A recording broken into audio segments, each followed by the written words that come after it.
Good afternoon. My name is Walter Federowitz, and I serve as chair of the Charleston Literary Festival. It's my pleasure to welcome you to this afternoon's session featuring Tracy Kidder, hopefully on the screen, or will be in a moment, Dr. Jim O'Connell, who will be here, who's to my left, and in conversation with Dr. David Adams, also in person. So before turning to today's Rough Sleepers program, I have a few public service announcements I'd like to make. First, that this is the last day we are at the Circular Church. We start up again on Tuesday at 2 p.m. at the Dock Street Theater. So I'd like to begin by thanking everyone at the Circular Church for their gracious hospitality during our stay. Thank you all. I also encourage all of you to peruse your Charleston Literary brochure to see how many of the 20-plus remaining programs might be of interest to you. In particular, I'd like to remind you that we have two more events today. At 4 p.m., as part of the Charleston's Reads Initiative, a collaboration amongst the Mayor's Book Club, Oakwood University, and the Charleston Literary Festival, we will feature Elizabeth Dowling Taylor in her book, The Original Black Elite. Tickets are free, but we ask you to register if you'd like to attend. And at 6 p.m., we have the multi-award winning choir, the Aeolians of Oakwood University, a 50-person choir featuring gospel as well as other music forms ranging from the Baroque era to the 21st century. Lastly, I'd like to tell you all, we had a PBS program that featured our 22 festival that aired on Thursday night. It will be re-aired on Tuesday evening, or Monday evening, at 8 p.m. So I encourage all of you to look at it, because many of you in the audience were in the audience last year, and you'll see yourselves. So now to the business at hand. Through the lens of Tracy Kidder's recent award-winning book, Rough Sleepers, today you will hear about the inspiring life and work of Jim O'Connell, to my left, a Harvard-trained physician who for decades has led the Boston Healthcare for the Homeless program. With 600 staffers and multiple clinic sites, that program serves approximately 10,000 patients annually. In addition to that responsibility, Dr. O'Connell has also devoted many years of his life to leading the program's street team, which travels around Boston providing medical services to rough sleepers. Those are homeless people who opt to live outside rather than staying in shelters. And although Tracy is dealing with some lingering medical issues which limit his ability to travel, he's graciously agreed to participate virtually in today's program. He is a Pulitzer Prize winner and a National Book Award recipient, a New York Times bestseller, which adds up to being a critical as well as a popular author. I know that most of you have read and are admirers of Mountains Beyond Mountains, as I am, and much as he did with Paul Farmer in Mountains Beyond Mountains, in Rough Sleepers, he explores how Jim O'Connell and a dedicated group of colleagues have improved countless lives by confronting one of American society's most difficult problems rather than looking away. To quote one reviewer, all of Kidder's books are, at some level, arguments about the meaning and worth of good works and the moral value of small victories in a world of big problems. But Kidder, to his credit, never gives short shrift to the larger context. He just asks us to consider that in a world of far too much cruelty, the compassionate person standing at the bottom of the cliff is part of the story too. Dr. David Adams, who's to my far left, is the Emeritus Distinguished Professor at Surgery at the Medical University of South Carolina. In addition, he has a long and distinguished record of public service, as well as being an active member of the community, who, from my experience, has done more than his fair share to make Charleston a better and more humane place. So most of you will be familiar with the format of our sessions. Our panelists will engage in what I know will be a spirited and lively discussion for approximately 40 to 50 minutes, leaving 10 to 15 minutes for questions. We will also have books available for purchase after the discussion. And although Tracy is not here in person, his books and his signature, thanks to Buxton Books and Federal Express, are. So, and also, delightfully, Jim O'Connell has agreed to sign the books if you'd like him to. So he'll be up front signing the books and we'll talk to you. And also, this is my own personal thing. I'm sure he would also like, if you're at all interested in supporting the Boston Healthcare for the Homeless program, I'm sure he'll tell you how to help financially. So before stepping aside, I'd like to acknowledge the Waring Historical Library for sponsoring this event. And on a personal note, I'd like to acknowledge my college roommate, U.S. District Judge Mark Wolf of Boston. Mark is a personal friend of both of our speakers today and deserves much of the credit for them being here for the festival. So shout out to Mark and Lenny.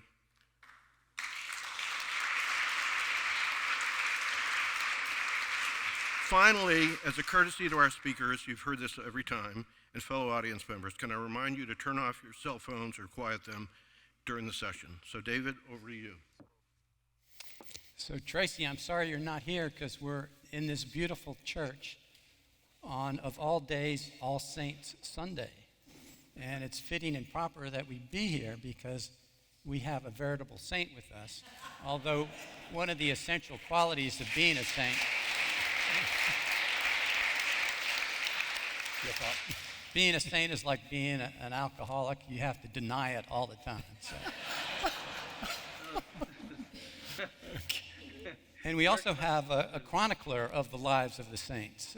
Tracy Kidder, he has that ability to find these individuals like Jim who have spent their life pushing boulders up the mountain of poverty, suffering, inequities, and do it day after day for those small moral victories. So thank you for being the chronicler of so many lives of the saints.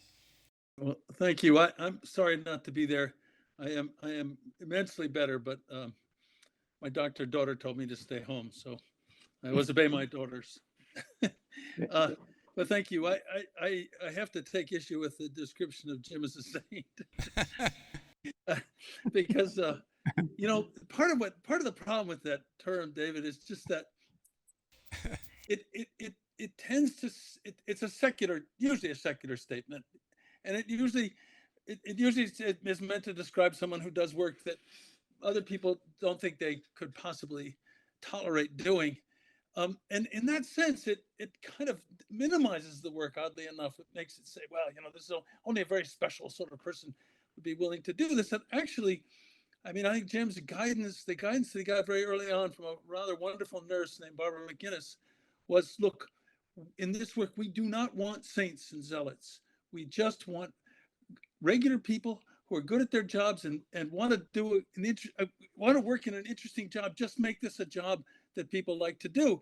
And I think that actually is something Jim and his colleagues have done. I mean, it's a much better place for a person who really wants to do medicine than many other sites nowadays in the era of corporate medicine. So I mean, the difference between Jim and one of my other subjects or victims, Paul Farmer, is that Jim really does hate being called a saint. Paul liked it. How about an angel without wings? You allowed to call it that? Yeah, you got to get that right, though, David. It's angel without wings. So this is the book, Rough Sleeper. So what is a rough sleeper? Well, you know, thank you, David. First of all, it's great to be here. I've only once for one day been in Charleston, and it's incredibly beautiful. So thank you for having us. And it's, Tracy, great to see you. I know I have to look there to see you here. You know, roughly, when I first started, I had no idea about homelessness, just so you know. And when we started seeing some of the people on the street, they would frequently call themselves rough sleepers. I didn't know what it was. And I have friends in England where there is actually a department of rough sleepers in London to take care of those people who do not come into the shelters. But basically, in our world, it was those people who quite, for all sorts of different reasons, wouldn't go into the shelters or couldn't go into the shelters and lived outside. And they did that all year long. So rough sleeping was it. I think we've looked in, it goes back to an old English term. It was in a John Donne poem one time, so it's old. So Tracy, who chooses to be a rough sleeper? How does that happen? It's a remarkably diverse group, David. They in Jim's life, as he would tell you, his working life, they've ranged from former professors who've had psychotic breaks to people who simply can't tolerate living in sort of barracks-like conditions with 500 or 600 other men, which is probably the way I would feel. But I think the most fetching story, and perhaps one that reminds us that this is not a matter of choice, as one of our presidents once suggested, staying outside, staying out of the shelters. Jim, if Jim doesn't mind, I'll tell the story. It was a very cold night in Boston. He had a person he'd gotten to know who lived under one of the Storrow Drive bridges, and he was afraid for him on this night. And he tried to talk him into coming to a shelter just for the night. And the man just said he couldn't. And Jim asked him why. And the man said, because when I'm in the shelter, I said, when I'm out here, I know which voices are mine. When I'm in the shelter, I can't tell. And I'll say one other thing about rough sleepers is that they are easily the most endangered people living in the city of Boston. I mean, if you look at their death rates, they die at a rate, I believe, between 10 and 14 times that of their counterparts in the general population. I think the stories that you tell are told best through the characters. So I have some of my favorites that I want both of you to tell me about. And right off the bat, you'd mentioned the professors, and these are all pseudonyms, but they were called Harrison and David in the book. Tell us about those guys. Jim, they're your guys, Jim. You do it. Okay. Please. No, thank you. And just so everyone appreciates, I think at least as we have done this work, the medicine is incredibly complicated, incredibly fascinating. But what emerges over time is really the stories of the people. And you get very attached to them, not usually on the first time or even after the first year, but as you learn over time what they've been through, it's quite staggering. But I had the one story of one of these professors. He was somebody who lived outside, would never come in. When I would go over to I work on a van at nighttime that's out from 9 at night till 5 in the morning, which we could talk about, but we'd try to get him, and we'd bring soup and sandwiches, and we'd try to get him. Whenever we came by, he would go to the other side of the street, just avoid us. And so we worked on him for several years, and eventually he came into a place we call the Night Center, and he started to talk a little bit. And he told me he was the youngest professor ever at Columbia University. And we kind of hear these things on the street, so you don't take too much stock. And I remember as I got to know him, he would come we have a clinic at Mass General once a week for people who live on the street, so we try to make it very comfortable for him to come in. There's meal vouchers and coffee and donuts. And he would come in, he used to read a book every day, by the way, and he would come in, he wouldn't let me examine him or do anything, he would just come in and talk to me. And I had been a philosophy major as an undergrad, and he was in the English and philosophy departments at Columbia. So I tried to trick him by asking him if he knew about, and he said it was during the late 40s, early 50s, and I knew that, Van Dorn had been there, Trilling had been there, so I asked him about them. And he would just deflect it and tell me all about their wives or their mistresses, but wouldn't talk about his stuff. So I still couldn't tell. And then one day I was a fan of Jack Kerouac's, and so I said, well, how about Jack Kerouac? Did you ever know Jack? And he looked at me and he kind of had this stern look on his face. He said, oh, Jack was a dashing young man, but a terribly shallow thinker. Just cut me to the quick. Well, anyway, to make a very long story short, he did get sick. He was in his 70s, and he got sick one day. And the one good thing is we knew when he got sick, he would at least come and trust us. And he came in, his heart was in a rapid beat. And we brought him upstairs, admitted him to the hospital, and I was talking to the residents about him. And they said, well, what's his usual blood pressure? What's that? And I had to confess that I'd known him for 10 years, but he had never let me take his blood pressure. So I looked like a really terrible doctor to the residents when I said, I don't know. But I said, I do know that he said he was the youngest professor ever at Columbia. And this was just on the cusp, and residents knew how to Google, and I didn't even know what Google was, right? And they Googled him, and there he was. He had been the shining young star of the Beat generation. He had been had an ascendant career. He was graduated from Columbia at 16, was teaching at 16 and a half or 17, and then had his first schizophrenic break when he was 19. So he had gone all through that, and then, as it says in the books, he was lost to the streets of America. But in there, they also pulled out this letter from the New York Archives of Medicine or something, and it was a letter from Ginsberg, Allen Ginsberg, to this patient of ours. And in it, he said, this always killed me, he said, dear Richard, thank you so much for spending last weekend with me on Long Island, where I guess Allen Ginsberg had a place, with our friends Jack and Neil. And I'm like, what? And then he said, and I would especially like to thank you for helping me try to convince the two of them that this trip they're planning to San Francisco is insane. So there it was. So that was one of those two professors, and we believe everybody now. We never distrust anyone. So, Tracy, how did you find this story? Jim told it to me. Outside of his office in Boston, in the headquarters of what's called the program, the Boston Healthcare for the Homeless program. Outside his office, the walls directly outside are lined with photographs that Jim has taken over the years. Really, I think of some of his most memorable patients. And I got him to give me tours at least, I think, 2 or 3 times. And every one of those pictures, has a story or several stories attached to it. And Harrison's was one of those stories. And Harrison was good friends of another ex university professor who what did I call him? I can't remember. But they would argue. Jim had to take them to. He had a deal where he would take them out to the Union Oyster House once a month. I believe, Jim. Yeah, once a month. That was part of the deal that you made when you got Harrison to go to a nursing home, correct? I think. Anyway, I can't remember. Anyway, that's how I got to know them. And I remember the stories, though, of the two men arguing and, one saying that postmodernism didn't exist and the other insisting that it did. And Jim would just sort of sit there and listen to these guys debate, these guys who were living homeless. This other fellow, though, it's complicated, David. It just goes on and on. But his problem was what's called a fixed delusion. He thought that he had fathered a 2-headed child in Vermont and was being pursued by someone or other for it. And yet he was competent enough to be in a church choir, even to help a young convict in prison get released. So these were wonderful stories. Those are just a couple of them. And I think you did a wonderful job of telling all the stories.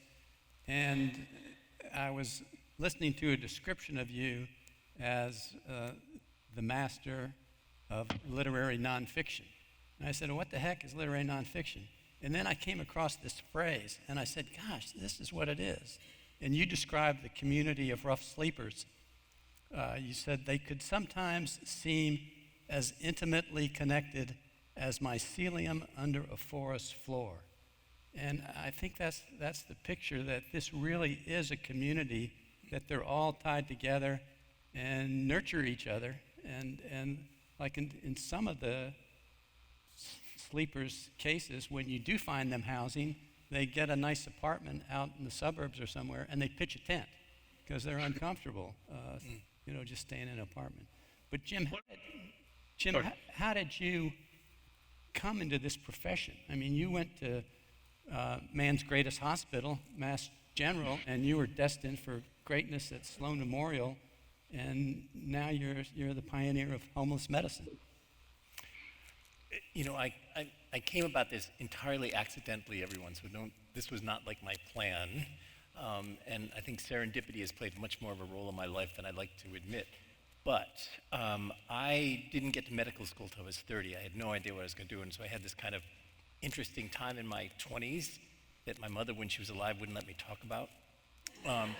And then ended up gratefully in medical school because I finally found something that I really wanted to do and I was impassioned about. But it was medicine that I grew to love, and I wanted to be good at being a doctor. And it was when I was in the hospital caring, I went to medical school and then to residency, and I was fascinated by cancer and end-of-life care and palliative care, so I wanted to become a specialist in that and continue to work at Mass General after I did a fellowship. But I got caught by my chief of medicine, who had been involved in the Robert Wood Johnson Foundation. I had given a grant to Boston and 18 other cities. They were 4-year grants back in 1985 to try to take care of homeless people who at that time were beginning to deluge our emergency rooms. And the thought would be, how do you get healthcare out there so we can care for them before they come in? So Boston was one of those cities, but the homeless people that had been asked to form a coalition to work with the mayor insisted on having a full-time doctor because they didn't want to have volunteers of people who might come and go. They wanted continuity of care. So they couldn't find a doctor, and I got called into my chief of medicine's office. And as I'm sure you know, David, it must be the same in surgery. All questions are rhetorical. I ended up, saying, okay, I'll do that for a year. And it was my I thought, this is my chance to give back, my chance to do a year of sort of urban Peace Corps or something. And that's how I did it. And then I got captured by the stories and the nurses and the rest. But that's how I got there. So Tracy, how did you take on this story? How did you get to know Jim and decide you wanted to spend 5 years of your life riding vans in Boston in the middle of the night? Well, I was doing a book about an entrepreneur, a Boston entrepreneur named Paul English, founder of kayak.com, one of the two founders. He had some money burning a lot of money burning holes in his pockets. He was very interested in homelessness in Boston, and he wanted to know more and wanted to know where he might invest some of that money. And he asked around, and everyone in Boston said, well, you got to meet Jim O'Connell. So Jim invited him for a ride on this outreach van. There are two that go out every night from Boston's largest homeless shelter. They go out every night of the year from really almost dark till dawn. And I went along on this ride, and it was first of all puzzling and interesting. Right on the face of it, I was looking at a world a world that was foreign to me, though it was sitting there in plain sight. That's this world of homeless people out on the streets at night. And also, but what I was really struck by, and not to embarrass you, Jim, but with the relations between this Harvard-educated doctor and his patients, some of whom were arguing drunkenly with statues in parks, others, and the impression was some of them were charming. All of them were extremely happy to see Jim, obviously, and vice versa. And to see them in this setting, these people joking and laughing together, the patients and their doctor, and telling stories, it humanized them and the whole enterprise. And it also utterly fascinated me. It was something I had never imagined was out there in the world. And I asked Jim. I sort of tagged around. I sniffed around this project for some time, and finally, I went out again with Jim. This time alone, without a big crew, and I thought I really would like to write about this. And then I guess Jim decided it was okay, and he got I wasn't privy to this, but the permission of his board to do it. So it's really like that. And I spent a lot longer just out riding on the van and hanging around with Jim and some of the patients than I really needed to. But I was just taken with it. In fact, I probably would still be doing it if it hadn't been for the pandemic. How did this change you, Tracy? How did this experience change you? Well, I'm not sure. I think everything you learn changes you in some way, right? But this one, it changed the way I see a piece of the world, and that is the homeless people, the whole notion of homelessness in America, and my, understanding of what is, after all, a very complicated array of problems. But I saw these people as people. To be honest with you, I think up until then I had sort of imagined the way I think a lot of us do, that these people are dirty and they seem almost, they can seem terribly primitive, even alien. And then once you get to look at them squarely, and once you just begin to understand that they're living in a city that has almost no public bathrooms, what do you expect them to be? Clean? And then you start to realize whether you like them or not, and you're going to like some and you're not going to like others, maybe you have to admit that they're all just as human as you and I.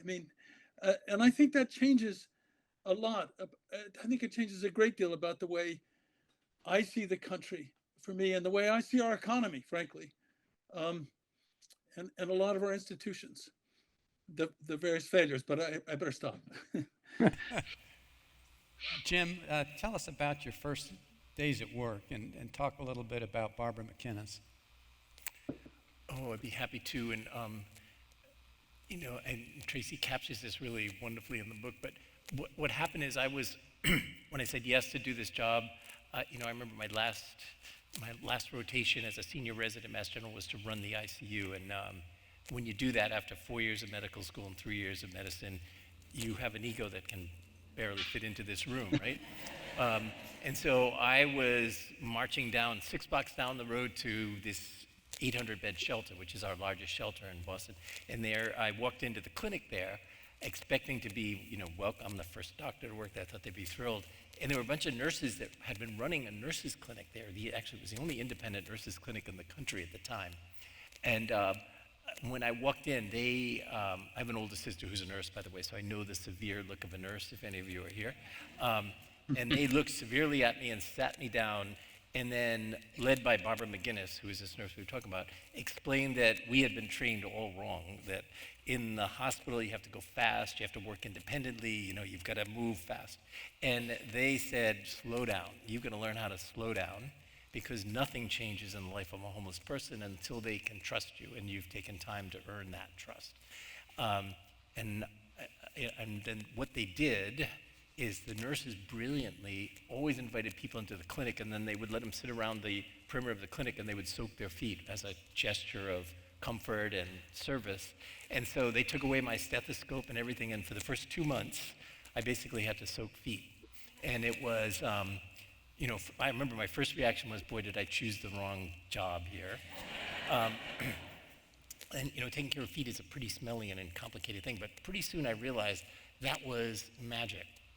Not only were you at the feet of the person you're serving, but you're way out of their personal space. And I was used to being like a stethoscope distance away from their most private space. And it was dignified and it was serving.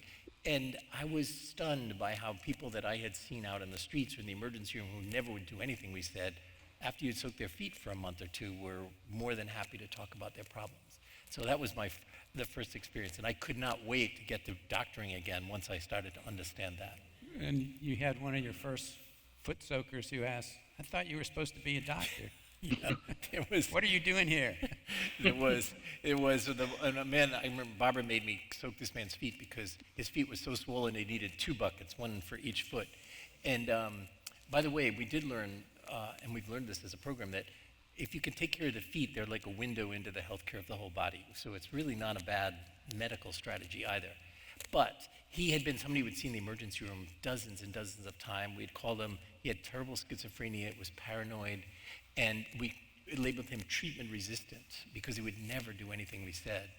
And after I'd been soaking his feet for about a month or 6 weeks, he didn't say anything to me until one night he looked down and he said just that. He said, hey, I thought you were supposed to be a doctor. And this was at a time when no one in the clinic knew I was a doctor because I'm soaking feet, right? So I was lit right up. And then he said, well, what the hell are you doing soaking feet? And I said, I don't know, but I do whatever the nurses tell me to do. And interestingly, he did the same thing. He always did whatever the nurses told him to do because he trusted them. So then a few nights later, he asked me if I could help him sleep. He wanted some medicine to help sleep. And within about a month of that, he was taking all these medicines that we had spent 25 years at MGH trying to get him to take, and said he was resistant to taking. So it was an interesting twist for my own thinking of how care should be delivered. And it was the first time I realized that Medicare and Medicaid don't pay you for time. They pay you for what you do, but not for the time invested in trying to do that. But the nurses, Barbara was we named our program basically after Barbara, and it was that nursing philosophy that really has motivated us and kept us going. So the Boston Healthcare for the Homeless program is 30 years old, but there's still the street team out there with 8 members. How's that working? Are you still riding the van? Tracy said he'd like to.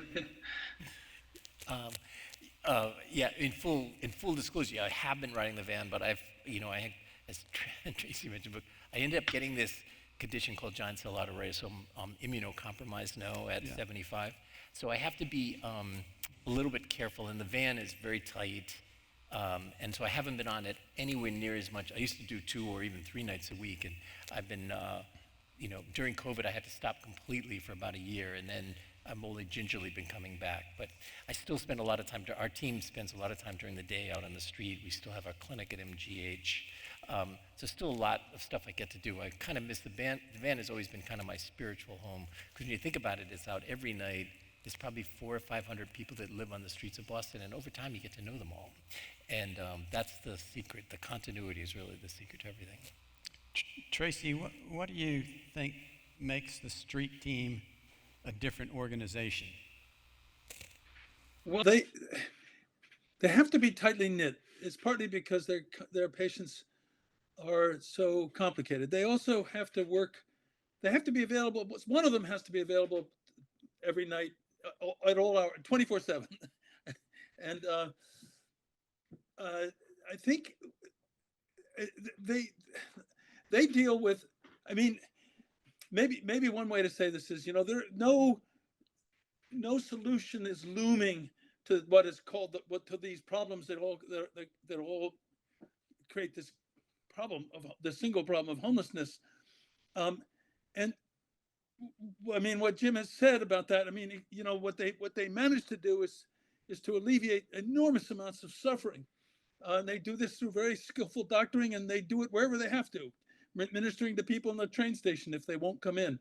I've seen that pretty complicated cardiology actually going on in that South Station waiting room. But they lose a lot of patients. I mean, they have, as Jim said, this is what we do while we're waiting for the world to change.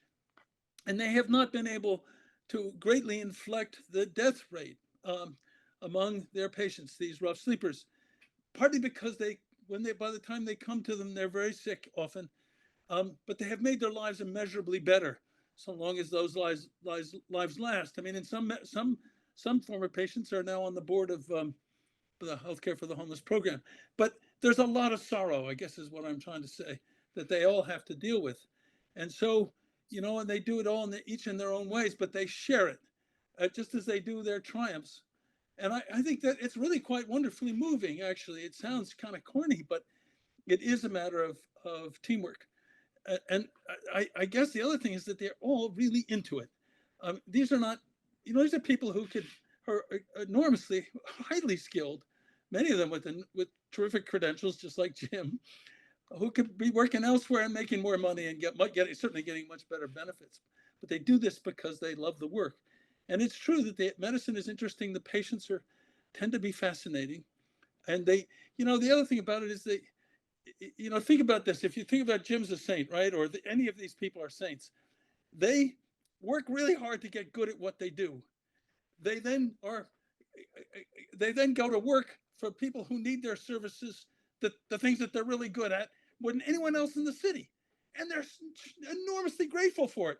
Doesn't that sound like a pretty good job? I mean, I think it does. Have you ever seen Jim lose his temper and yell at somebody in this stressful environment? I never did. I mean, I've heard plenty of patients yell.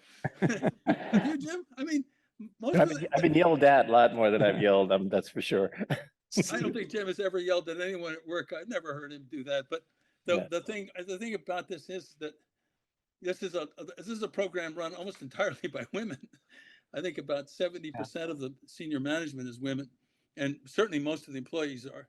It's still a nursing-oriented organization, and I don't know if it's just the fact that women are smarter than men, but it has a very nice, gentle feeling to it, the whole operation. Wouldn't you agree, Jim? I mean that.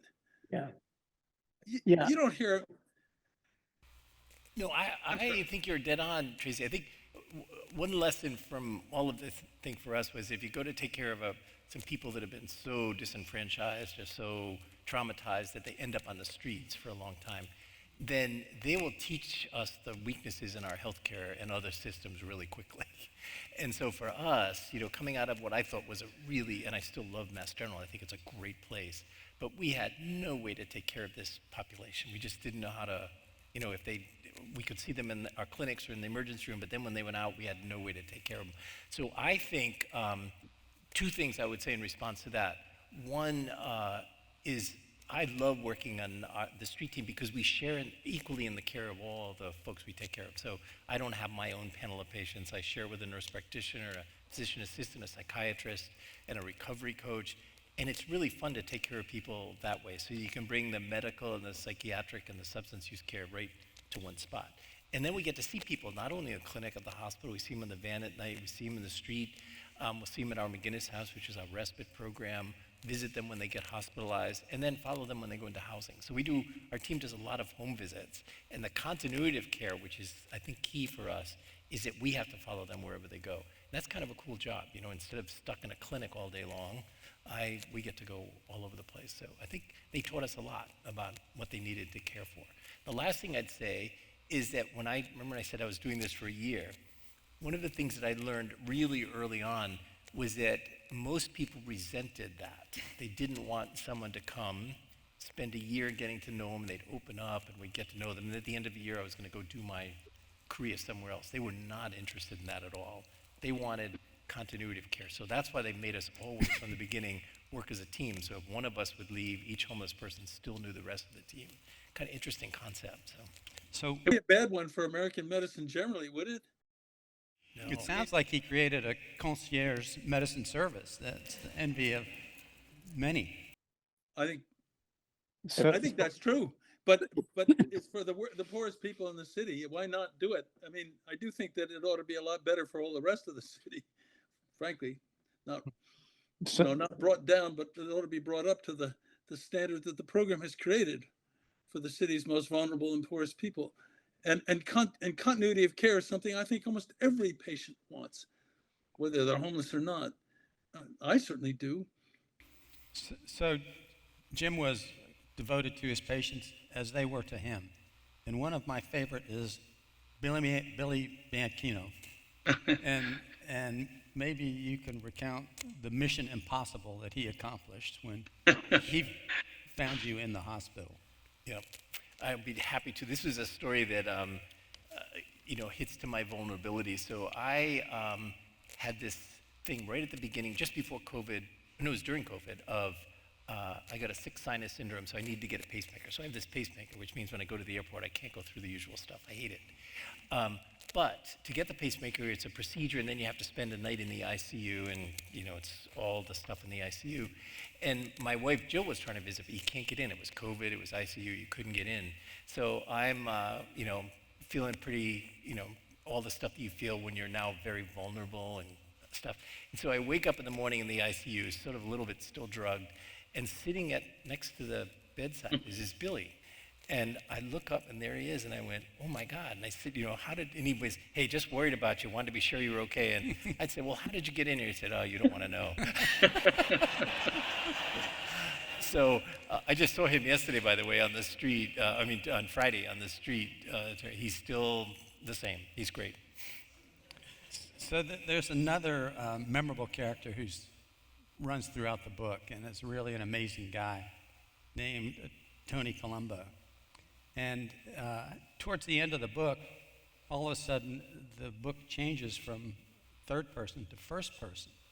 And it's like Jim is on the bench, injured reserve list, and Tracy's taken over and going to court with Colombo. So tell us about your experience in that brief chapter that talks about dealing with the legal system with one of Jim's patients. Well, I think it was first person in a technical way throughout, but you're right. And I suppose some people would think I crossed the line, but Jim had to be away, and I've been trying to help him on this campaign. I got very fond of this guy. He was a fascinating fellow. Yeah. Big, powerful man. He was really smart, although almost completely uneducated, and completely educable too. As we discovered, that's a different story. But he had done 20 years for a pretty terrible crime. We didn't quite know what it was then, but he was trying to rejoin. But he'd come out of prison with a scarlet letter of being a level 3 sex offender. I don't think he was of any danger to anybody at that point, but he was trying to get back into the the world, as it were. He was trying to rejoin society in some way, and he tried to make himself into Jim's understudy, his lieutenant, and he succeeded to a large degree. And Jim was happy enough to let him do it. And one of the things he did was he protected the other vulnerable, very vulnerable rough sleepers. Mind you, it is a real community. They don't always get along, like as in any other community. But he really protected them. Sometimes he protected them from other rough sleepers, from just other people generally. And it was really palpable. We learned later that he was especially mindful of the women at night. Women are in terrible danger, homeless women, and they called him the night watchman. We didn't know that at the time, but he would apparently stay awake those nights, of course, when he wasn't drunk, and he would watch over them. There was something just endearing and charming about him. But it's very, very hard to get housed if you're a level 3 sex offender. For one thing, you're not on any of the regular lists, so they can make up a list for you. But also, then getting a landlord to accept you, and so on and so forth. And the other thing is that if you are one of these people, you have to register every in Boston anyway, every month. You have to register and go down to the police station and say, this is who you are. It's a kind of crazy system, but in order to get to be freed of in order to get housed, if you're one of these people, you kind of need to get housed. Then you're considered a much better risk. The whole thing just doesn't make much sense, except it's just ex post facto punishment, as far as I'm concerned. Really ought to be deemed unconstitutional. Ruth Bader Ginsburg thought so anyway. Anyway, Jim was going to court with him, trying to get him clear of all the charges that he had accumulated, and he was succeeding, but it took forever. And at one point, I just would tag along, but then at one point, Jim had to be away, and there was a court date looming, and he asked if I would go to court with Tony, and I did. And in fact, on that date, Tony finally was cleared of all charges. And for a brief moment, we thought, okay, now he can begin to get housed, to go through this process. And Jim had a wonderful woman named Becky Tachik working for him, she was doing all kinds of jobs, among other things, a job that wasn't in her job description, which was finding housing for people. And she was working hard on it. So I don't want to tell the whole story. But if you don't mind. My favorite part of the story is when the lawyer was late showing up and said, I was busy. And you really got pissed off. And Tony said, Jim was fired up. No, he said I was fired up. Yeah. Jim would do that. Although Jim got really angry. Yeah. But in a quiet way. I don't get angry in such a quiet way. I said something to the lawyer, and she, it was unfair, really, because that courtroom where I was probably the only place in America where there aren't enough lawyers. And she had about 6 cases, and sure. But the law's delay, in Hamlet's description of reasons to kill yourself, he cites the law's delay, and you could understand it in that courtroom. I remember Jim being very, very upset with the place, and I was too. But after I said, I said something to her, Tony said to me, "You fired her up. Don't do it again." and then not too long afterwards, she got him freed, and she made a wonderfully powerful plea to the court. So I was wrong. Completely wrong. I wasn't the best person for Jim to you got her fired up. So there's much moral hazard in the kind of medicine you practice. And it always made me think of the underground man who said a man has an equal right to ill health as he does to good health. And the question is about involuntary commitment. And can you talk about the South Station psychotic lady that you saw for 10 years on the streets? Oh, sure. By the way, this is a question that haunts us all the time because we see people who are outside, and it can be bitter cold. It can be, 0 or 5. And the issue is always, do they understand what they're doing? Are they making a rational choice? Because we want everybody to have their choice. Or is this a brain disease and a disorder that's complicating there. So we struggle with that all the time. But on the van, I learned, I remember the first time I went out on the van, I thought, everybody out there, I thought needed to be brought in against their will because it was dangerous and they weren't thinking right. And the van staff said, hey, van staff, by the way, are my heroes. They would say, look, if we did that, no one would ever say hello to us. We have to do this in some tempered way. But anyway, so we would really try hard to win people over, to earn their trust, to get them to at least trust us that they would talk to. And this one woman, who is this story that will haunt me till the day I die, was somebody that was kept everybody at bay outside. She slept on a stoop down by South Station, kept smelly stuff all around. She'd have milk that had been there for months and boiled eggs that she'd just leave there. But it was her way of keeping all of us away from her. That was her defense. But we finally got her to take a sandwich or accept a blanket, and we were like, yes, we're getting there, we're working on it. But so over this long period, we were finally winning her over. Then one day she must have had a psychotic break and did something to a passerby or yelled at a passerby, and the police arrested her. She ended up getting involuntarily committed to somewhere, we didn't know where, and we lost track of her. And then frame shift a few years down the road, I'm at a meeting at a shelter on the South Shore of Boston for something that was going on, and there she was. She was all dressed, looked great, and she's a consumer member of the board of this place. So I went up and I was like so thrilled to see her, and I said, wow, you look terrific. It's so nice to see you again. And then she just looked at me without breaking anything and said, and she used more expletives than I'm going to tell you bastard, you left me out there for 10 years and you did nothing. And I was like crushed. And so we don't know what the right thing to do is. I think it's a really complicated weighing in, and we rarely bring somebody in against their will, but whenever we do, we make sure there's a whole network of care that's going to happen after that. Because most of the time they go to the emergency room, stay there for 3 to 4 days, and then get released. And then it fractures your relationship. But it's a real, as Tracy and I talk a lot about this, it's just the lack of a continuum of care for people with real serious and persistent mental illness past an emergency room evaluation is really lacking in our system. Yeah, I mean, just to break in for a second, we cannot do that, I don't think, as a society, bring people in against their will without trial or anything and stick them in jail if you don't have treatment on the other end. I mean, that seems like a pretty clear thing to me. But I remember Jim's telling that story because he was always training his team. He was just by experience, through experience. I mean, and there were some people saying, no, our patients have the right to make their own decisions, even if it costs them their lives and so on. And Jim was basically saying, yeah, in general, I agree with you, but let me tell you this story.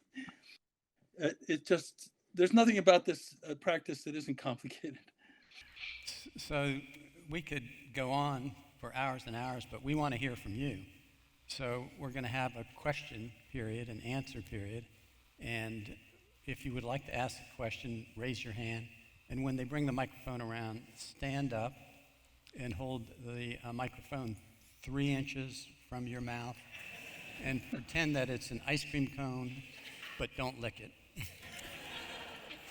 Phrase your question so that it ends with a question mark, and just address it to Jim or Tracy or both. So please. You alluded to terrible weather, and I wonder what happens when the city closes down in a blizzard. Who feeds these people? And also, I wonder about dogs, because when I was in Oxford and in London, every person who was out on the streets had a dog. And I don't see that. I didn't see that in New York. Homeless. I don't know how it is in Boston. Thank you. It's a great question. I didn't make it clear. The van that goes out at night started in 19. We started having our doctors and stuff in the shelters of Boston in 85. We realized we thought we were doing a great job of getting out to where everybody was. But there is a percentage of people who don't come into the shelter, so we weren't getting anywhere near them. And when we were looking at who was dying, it tended to be that group. So we were trying to figure out how to get to them. And the state gave money to start this van, which I wanted to be a medical van. But we have a lot of homeless people on our board of directors. They didn't want anything to do with doctors and nurses at nighttime. They wanted food, blankets, clothing, things that can help them survive. So the van that we're talking about, Tracy and I were mentioning, brings food to everybody at nighttime, every night of the year. So there's always an availability of food, and it wanders the city. It's crude, it's sandwiches and soup and stuff like that. So we spend a lot of time on very, very cold nights making sure everybody is okay. And I remember the last time we had a northeaster and the temperature was -10. There were about 125 people sleeping outside in Boston. It blows my mind, but they were out there. But the van would at least have touch with them. It's incredibly dangerous. What the city allows us to do is try to that we open up the shelter. Anyone who wants to can come in. The police will transport you in, the EMS. So they try hard. We don't have a rule, like New York has a rule, they can actually bring people in when the temperature goes below. We don't have that. We try to entice them. But it's a great question.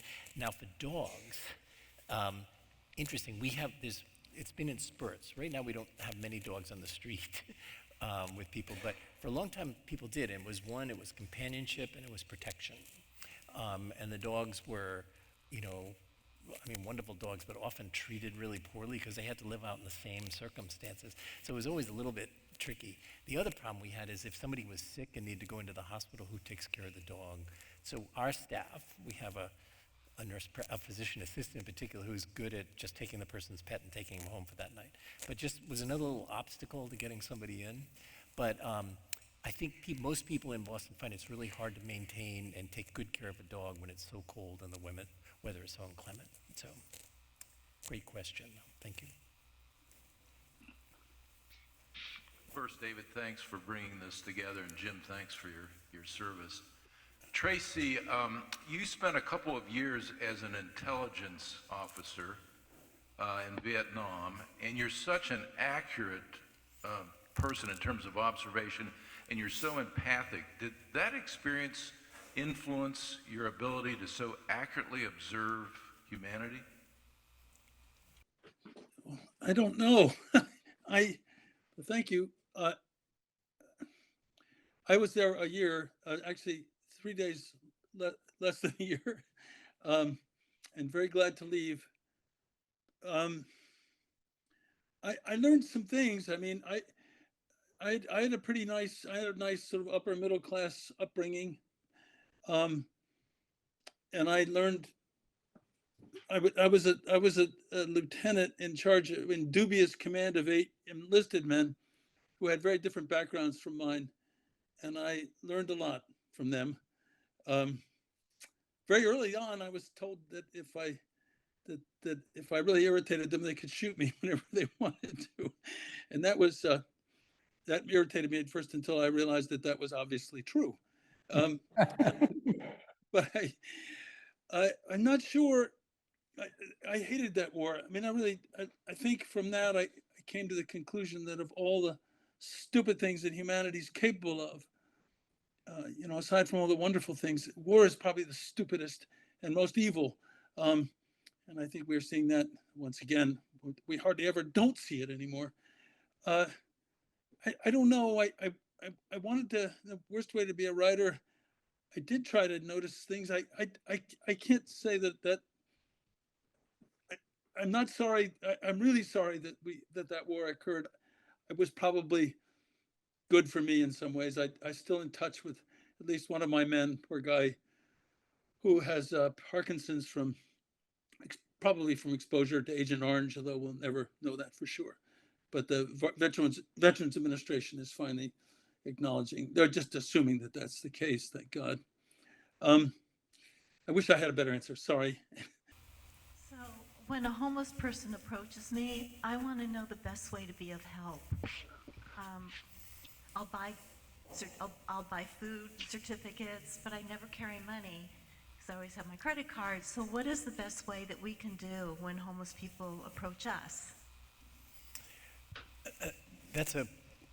Thank you for asking that, and it's something we have tortured about for years, just so you know.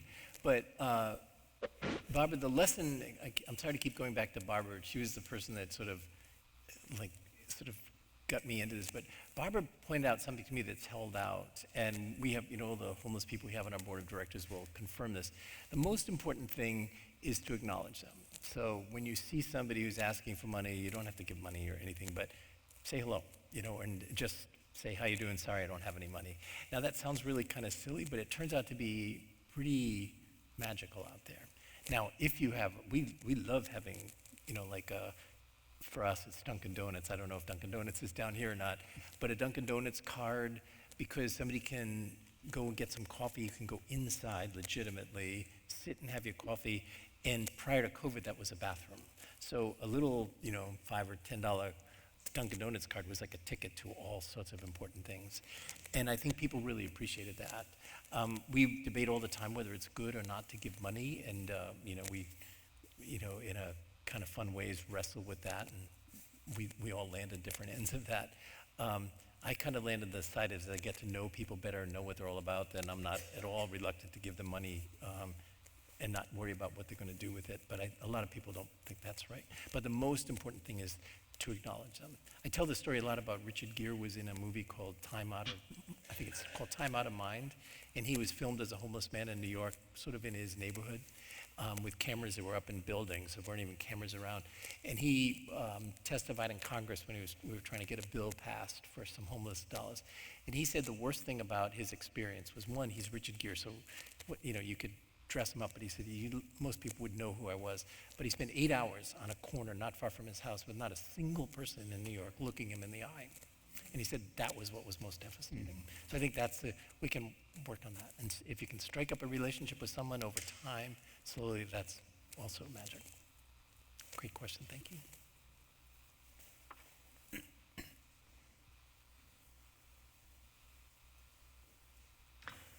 Thanks again for a wonderful presentation and for your service.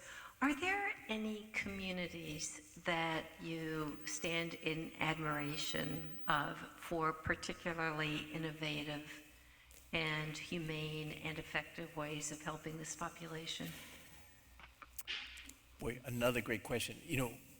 We speak about this all the time, and even though the overall picture can look really grim, there's a ton of amazing stuff going on throughout the country where people have tried, in their local circumstances, tried the best to do things. And there are really fascinating stuff going on in Denver, Baltimore, Washington, D.C.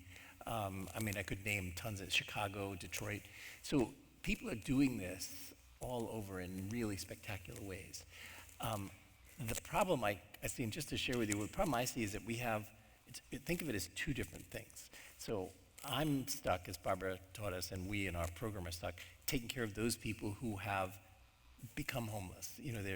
And the reasons they became homeless is because they, in the game of musical chairs, they were the ones struggling with the most obstacles and didn't get the empty chair, didn't get the chairs. So we see an awful lot of, co-occurring medical and psychiatric and substance use illnesses in this group of people. And they're homeless. The determinants of their health, the social determinants of their health, happened 30 and 40 years ago with childhood trauma, poor schools, early corrections, things like that, bad welfare systems. So the fixture for the big problem is fixing all of those things. Okay, I think you need housing. You have to scale housing up to something that nobody's ever even attempted in our country, but that's what we have to do just as a start. And then you have to fix the schools. Tracy and I talk about this a lot. If I had a lot of money and could fix only one of the things, I would fix the schools, because 25% of the people on the streets of Boston can't read or write. So something happened back when they were growing up, that they needed someone to recognize their ADD or their learning disabilities so that someone would take care of them. So that said, I think there's a lot of stuff going on that just simply needs to be, we know what to do, we just need to scale it up, and it has to be matched to a massive housing program. I'm aware of a few wonderful things. There's, in various places. It's true what Jim said. There's a lot of good stuff going on, but it's going to take a mosaic of efforts, and it's going to take. Maybe one way to think of this, one way I think about it is that if we ever did end homelessness in this country, we would be a fundamentally better country, and not just because we had ended homelessness. If I had the money, a lot of money, I'd try to find some way to end child abuse, since that seemed, certainly from among rough sleepers, is probably the most common malady, since we know now quite well that child abuse leaves its marks on the body too. Hi. How do you maintain hope in these bigger problems of the world? As an individual, how do we maintain our hope that we can make some difference in these big problems? And how do you do that? That's a perfect last question, so go at it. You know, I just leave that to Tracy to answer, right? I'm sorry. No. Sorry, I didn't mean that, Tracy. But, I do have, oh, go ahead.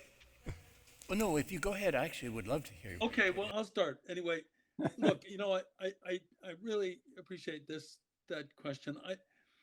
I wake up in the morning, like many of us, I look at no longer at the paper, but at the news, and it does seem clear that violence and cruelty and chaos rule the world. But one of the great things that I discovered in my years and particularly my latter ones, Paul Farmer and others, including Jim, is that there are people out there who are putting up a fight, and they're doing it with great competence and often brilliance. And it doesn't. I'm not saying that they're going to win, but just the fact that they're doing it makes the world seem better to me. And I think if you don't see that part of the world, you're really missing a very important part of it. And I think a lot of people don't. That may be one of the other things that's polluting the world these days, is cynicism. But I'd like to hear what Jim had to say. But I'm glad. I don't know what the future is going to hold, but I'm glad that there have been people like Paul Farmer and Jim O'Connell around. So I mean, I'm grateful to hear what Tracy said, and I'm not sure we struggle. Just so you know, it's the day in and day out of taking care of folks like this really makes you enraged at a system that could put them into this, because we don't see people that have chosen to be there. I can promise you that. That's rare. Almost all the time you go back and see where they were, they were left out of one of our systems that was really key to keeping them going. What I go back to, and I don't know if, I think this is in the book, but when I first started, this was what the question that obsessed me, like, I can't stand taking care of these people when we got to fix the problem out there, right? Why don't we fix the problem? And I remember one day Barbara was working in the clinic, and it's crazy. We were in the middle of an AIDS epidemic and TB outbreak, and everything's a little crazy. And somebody came into Barbara and said, hey, Barbara, what are we going to do to fix all this? And she turned to him in her inimical way and said, will you leave me alone? I'm way too busy right now. And in some way, I think that's the kind of attitude we have. We can really make a difference in the lives of the people that are in front of us. We can't fix, as doctors and nurses, and so we can't fix the bigger problem. We need everybody to do that. And I think that's where our hope, we get our hope in the relationships we're building and the suffering we can relieve while we're doing that.